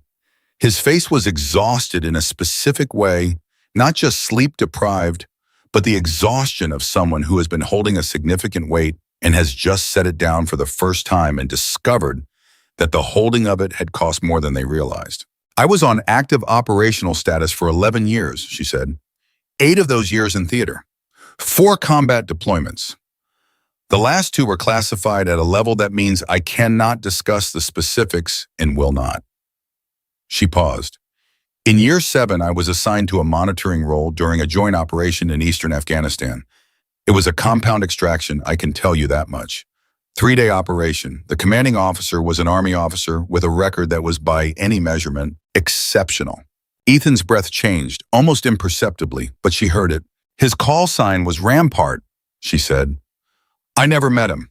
I only heard his voice on the radio. For 3 days in the middle of what became a significantly complicated operation, I heard his voice give orders and receive reports and make decisions in real time under conditions that I can tell you from experience, most people do not manage well." She paused. "And I heard something else, because the radio doesn't filter everything. The radio gives you the voice, and the voice gives you things the person speaking doesn't always know they're transmitting." She looked directly at Ethan. "I heard your father afraid," she said. The room was absolutely silent. Ethan's face had gone the same color it had gone on the rooftop. But he didn't speak. He had said he would listen. Not performing fear, not describing fear. Afraid in the way that real fear sounds when someone is actually inside it and continuing anyway. I heard it in the slight change in his breathing between transmissions. I heard it in the 2-second pause before he gave an order that he knew was going to cost something. I heard it when the situation on day 2 went sideways and the decisions got harder and the margin for error got smaller. I heard it." She stopped. "And then I heard him make every right call, every single one. Afraid and making every right call, protecting his people, completing the mission, bringing them home." Ethan's jaw was working. His eyes were bright in a way that had nothing to do with anger. "He was afraid," Sarah said, "and he was one of the finest officers I have ever heard work. Not despite the fear, including it. Because real courage includes fear, it doesn't erase it. People who tell you they feel nothing are either lying or they have broken something in themselves that was not supposed to be broken. Ethan made a sound, just a sound, not a word, but it came from somewhere real. The version of your father that you have been performing, she said, and her voice was not cruel, was not anything except careful and true, is not the man I heard on that radio. The man on that radio was not untouchable. He was not invulnerable. He was human, completely and specifically human, and he did the right thing anyway every time, because that was the actual nature of his character. Not the absence of weakness, the presence of integrity. Why are you telling me this? Ethan said. His voice was rough, barely working. Because you need to know who your father actually was before you decide who you're going to be, she said. Because you have spent 8 years building yourself into an idea, and the idea has no room in it for fear or doubt or the kind of humility that your father had, that quiet, specific humility of someone who knows what they don't know and moves carefully because of it. And because of that, you built something that hurt people. That nearly killed me last night. He flinched, a full, visible flinch. I know, she said, and I am not telling you this to punish you further. The formal process will do what it does. I am telling you this because you are 23 years old and you are standing at a place in your life where you can go one of two directions, and I believe, and I have believed it since approximately day 4 of watching you, that you are not actually the person you have been performing. I believe underneath the performance there is someone who has his father's real qualities. Not the monument version, the real ones. Ethan put his face in his hands, not covering it, pressing against it, like someone trying to physically hold something together that is trying to come apart. Sarah waited. She did not rush it. She did not fill the silence with anything. She had learned in 11 years of work that required understanding people accurately that some silences are not empty, they are full of something that needs time to become speakable. After 90 seconds, Ethan lowered his hands. His face was wet. He didn't try to fix that. He looked at her directly, and what she saw in his face was the closest thing to his actual face that she had seen since she arrived at Fort Liberty. I thought strength meant never showing anything, he said. I know, she said. I thought if I ever showed that I was scared or uncertain, or that I didn't know something, that I would be, he stopped, that I would be less than him, that I would prove I wasn't worthy of his name. And instead, Sarah said quietly, you proved that you hadn't understood him. The silence that followed was different from the previous one, softer, not easier, but softer. The way the air changes after a storm when the pressure finally releases and what's left is just the real weather, the actual conditions, the truth of where you are without the storm making everything else invisible. What do I do now? He said. You go through the process, she said, completely, without managing it, without image protecting, without the performance. You answer every question with the truth. You accept the consequences that come from the truth, and then, she paused, and then you figure out who Ethan Carter actually is. Not the son of Marcus Carter, not the cadet, not the legacy, Ethan Carter. Start there. He looked at her for a long time. Why did you come back? He said. Why did you stay in the program? After the first week you knew what was happening. Why did you stay? She considered the question. Because you were worth staying for, she said. All of you, even you, especially you. A person willing to go as far as you went tonight in the wrong direction can, if they turn, go just as far in the right one. That's not reassurance. That's mathematics. He absorbed that. I'm sorry, he said. And then immediately, I know that's not enough. No, she agreed. It's not, but it's the right place to start. She stood, he stood. And in the corridor outside the conference room where the formal interviews were about to begin and the consequences that had been building for 4 weeks were about to arrive in their full and serious weight. Ethan Carter stood up straight, not with the performance posture she had watched for 4 weeks, but with something quieter and more real, and he walked out to face what he had done. The formal interviews began at 800 and ran until nearly 1600 hours. One by one, in a small conference room at the end of the second floor corridor, the cadets sat across from the base JAG officer and gave their accounts. Some of them had rehearsed what they were going to say. Some of them had not slept enough to rehearse anything.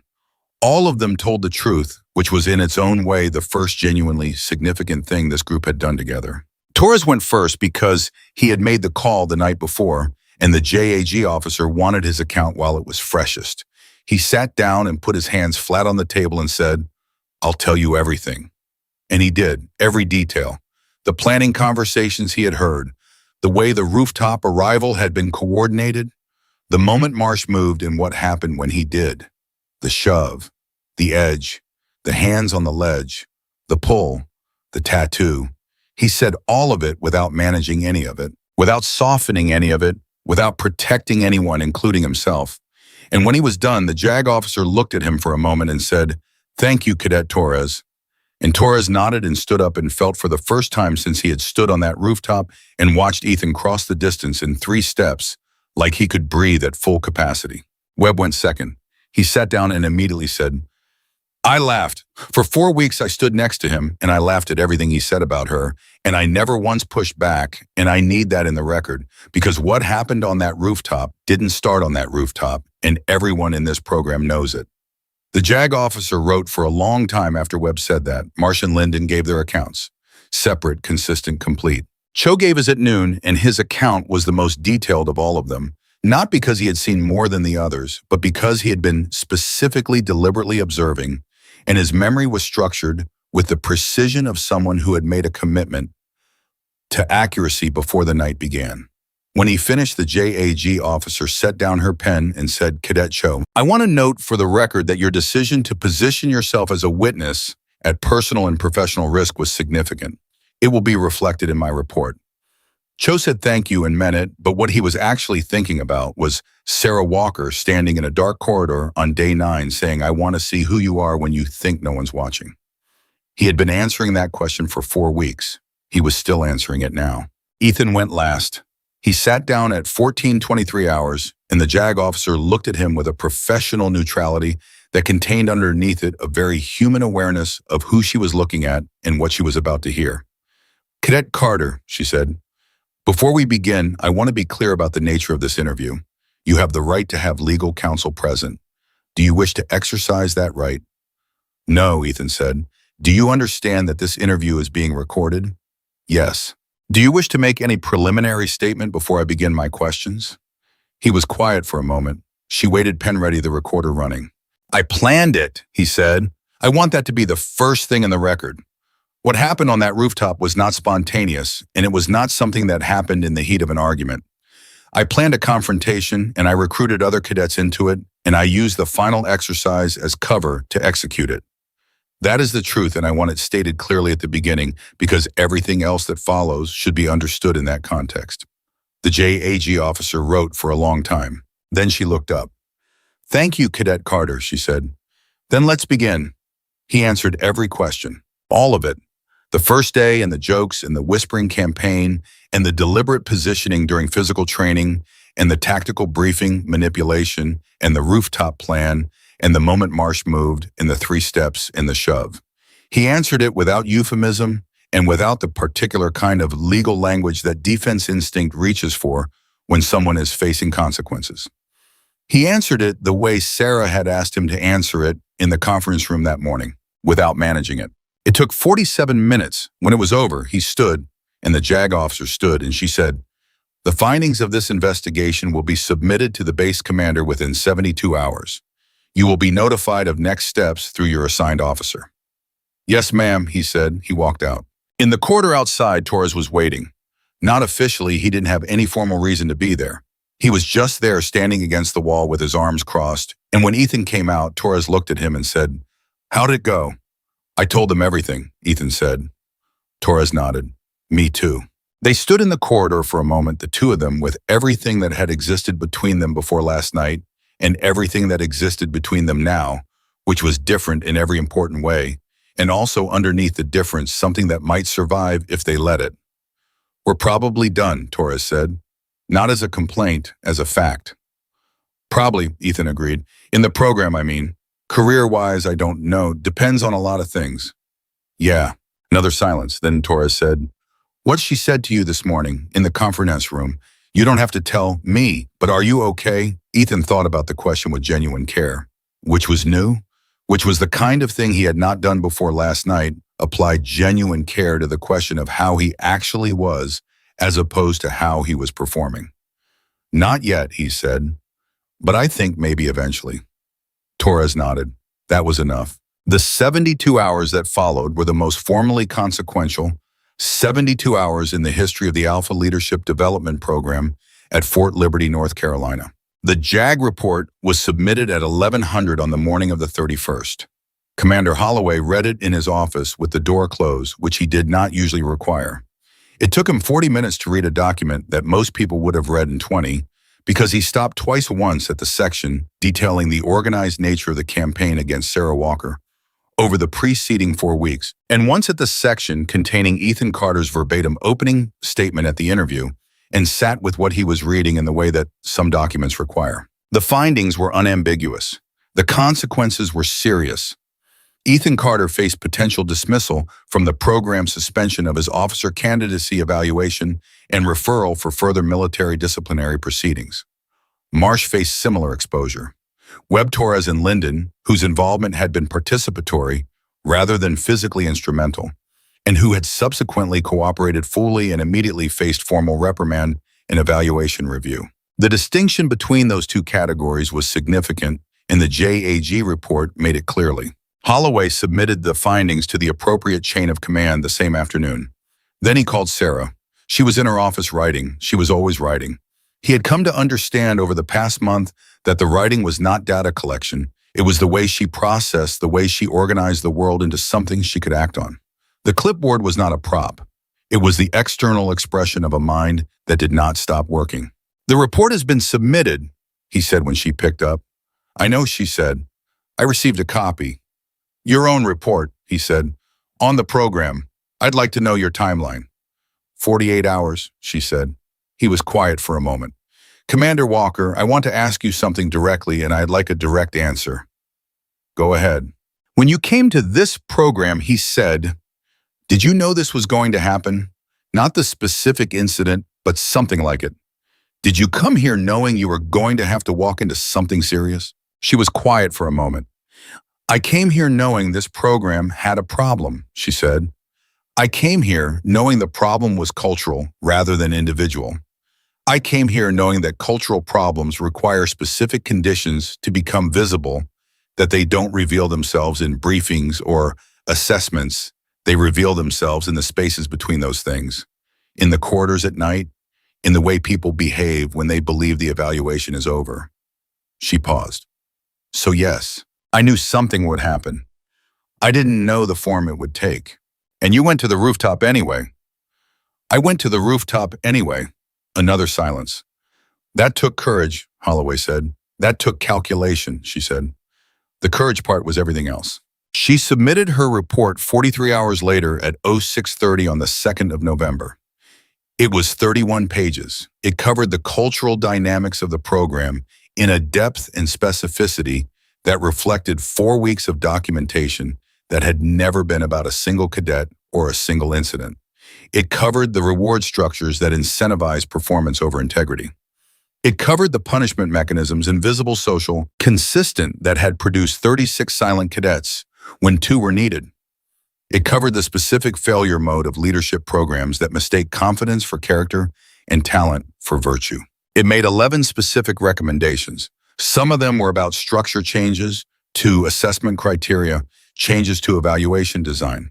Some of them were about culture, the harder kind of change, the kind that requires people to decide differently over and over again until the decision becomes the culture.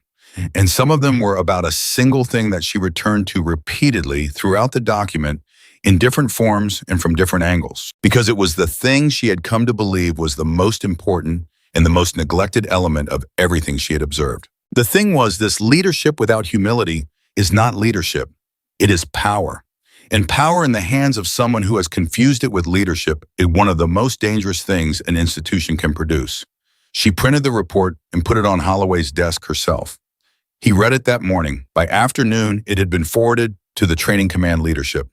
By the following week, it was being discussed at levels that Sarah had not specifically expected, though she had hoped for. And by the end of the month, it had become the center of a formal review process that would take 8 months and produce the most significant restructuring of the Alpha Leadership Development Program since its founding.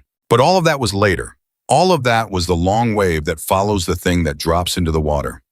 In the immediate present, in the days that followed the rooftop, In the interviews and the report, there were smaller things, more specific things, things that mattered in the way that immediate human real things matter before the institutional responses catch up with them. Webb requested a meeting with Sarah on the third day after the incident. He came to her office in the evening, knocked on the open door, and stood there with his hands in his pockets, looking like someone who has rehearsed what they want to say and has now arrived at the moment and discovered that rehearsal doesn't fully prepare you.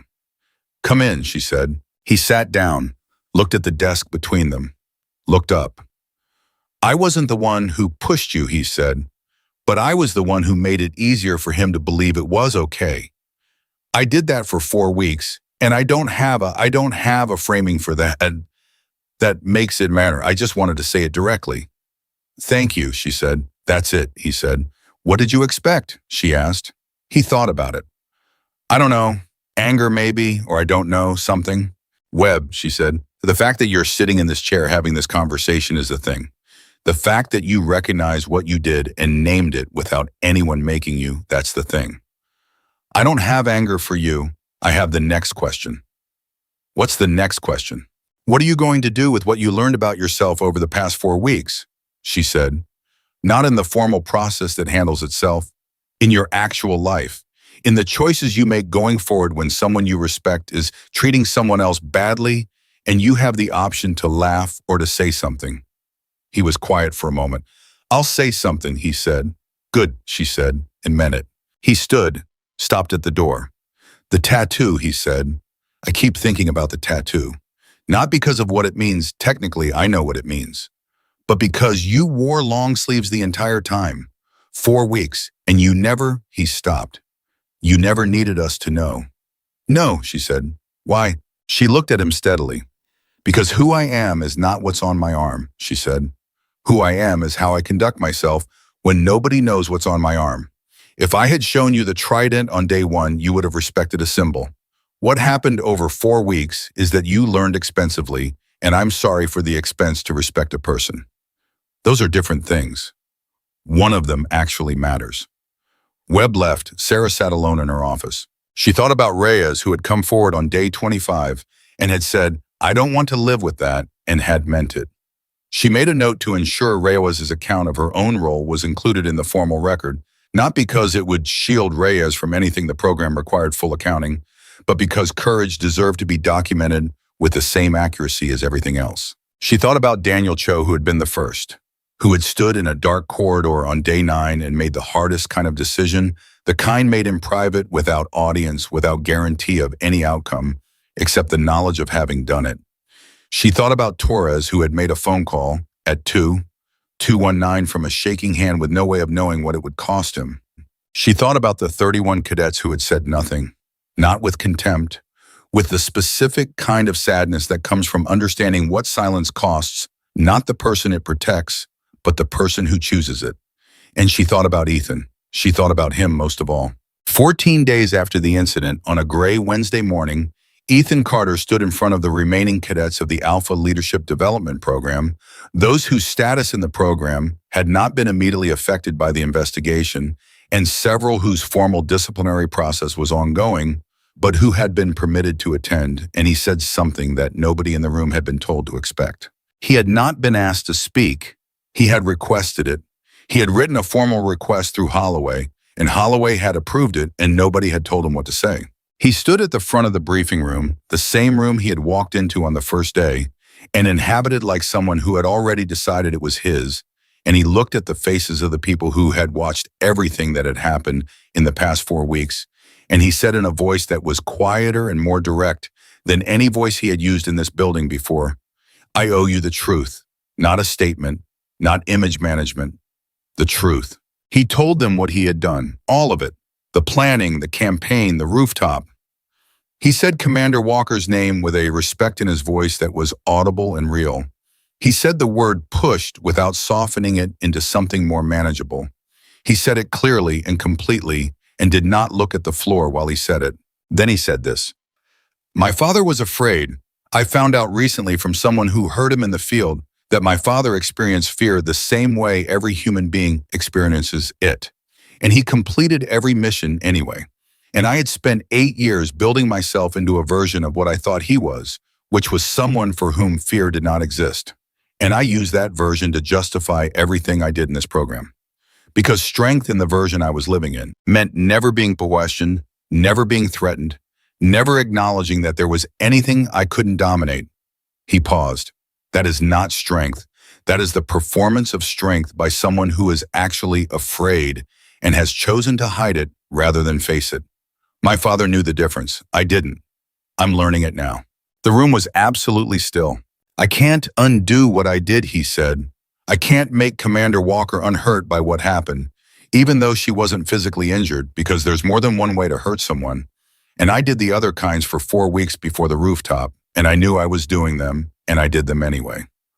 I can't undo any of it. All I can do is be honest about it and let the honesty be the beginning of something different. He looked around the room. That's it. That's all I have. He sat down. The room stayed quiet for a long time, and then something happened that nobody had planned and nobody had expected. Reyes in the third row started clapping. Not enthusiastically, not with the energy of someone applauding a performance. Slowly, the way you clap when you're acknowledging something real. And Torres 2 seats over joined her. And then a cadet from the back named Okafor, who had been entirely peripheral to everything that happened, but had watched all of it. And then others, one by one, until the room was full of the sound. Ethan looked at his hands. He did not look triumphant. He did not look relieved. He looked like someone who had just understood that the clapping the room, the people around him was not the goal, was not the reward, was just the next moment following the honest one the way moments do. That was the difference. That was the whole difference. Sarah was not in the room when Ethan spoke. She had not known he was going to speak. She was in her office packing the last of her materials into the canvas bag she had carried onto the grounds of Fort Liberty 32 days earlier, when Holloway knocked on the open door. He addressed the group, Holloway said. She looked up. I heard. You heard. These walls carry, she said. He smiled slightly. He asked for no guidance, no preparation. He requested permission, and he stood up, and he said what he said. I know, she said. She put the last notebook in the bag. Your recommendations are already moving through the command structure, Holloway said. The review board has been constituted.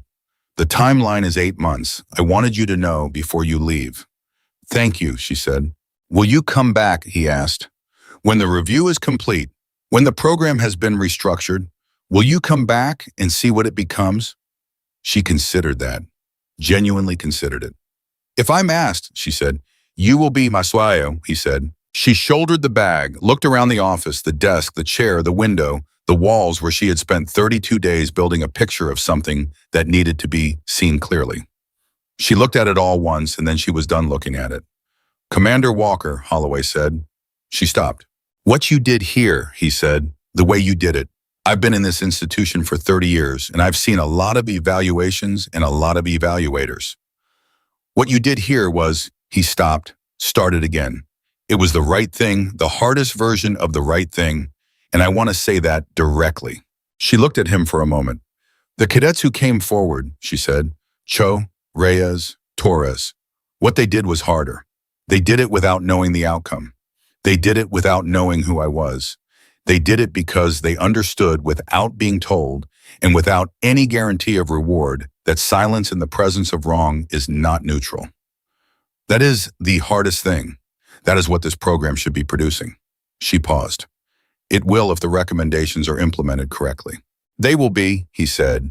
She nodded and she left. She walked down the corridor of the building she had walked into 32 days earlier as a quiet Navy officer with a clipboard, and she walked out through the main entrance and across the grounds of Fort Liberty toward the transport that would take her to the airfield. And nobody who saw her would have known from the outside what had happened in the building behind her, or on the rooftop, or in the corridors at night, or in the small conference room at 7 in the morning when she had sat across from a 23-year-old young man and told him the truth about his father. She carried it all in her notebook, in her memory the way she had always carried things without display, without ceremony, without any expectation that the carrying would be witnessed or acknowledged. 3 months later, Daniel Cho was selected for a leadership mentorship track within the program's restructured framework. He was the first cadet selected under the new criteria which weighted character and integrity alongside performance metrics. When the program coordinator called to tell him, he thanked her and hung up and sat for a moment thinking about a dark corridor and a woman with a clipboard who had said, "I want to see who you are when you think no one's watching." He knew the answer now. He had known it since day 9. 6 months later, Ethan Carter, whose officer candidacy had been suspended pending the outcome of the disciplinary review, submitted a formal letter of accountability to the review board. It was 4 pages. It contained no request for leniency, no appeals to his father's service record, no references to his own prior accomplishments. It was 4 pages of the truth written in the same voice he had used in the briefing room, quiet, direct, stripped of performance. The review board took 30 days to deliberate. Their decision was not reinstatement. It was something rarer and in its way more considered a conditional pathway that required 18 months of structured accountability review, including service in a support role working directly under the supervision of the kind of leadership he had failed to recognize when he saw it. He accepted the conditions without argument. He was 23 years old. He had time. And on the morning Sarah Walker's final report was formally incorporated into the Training Command's new program framework, the framework that would shape the Alpha Leadership Development Program for the next decade, nobody sent her a notification. Nobody organized a ceremony. Nobody attached her name publicly to the document because that was not how these things worked and she would not have wanted it to be. She was already somewhere else. Another base, another assignment, another room full of people who had not yet learned something they needed to learn. Another clipboard, another notebook, another 4 weeks of watching the spaces between the formal moments where the truth about people always lived. She went the way she always went, the way she had always done this work. Without fanfare, without acknowledgement, without any need for the recognition that other people organized their courage around. Because the strongest victory was never the ledge and never the pole and never the tattoo revealed in the dark on a rooftop at 2,204 hours.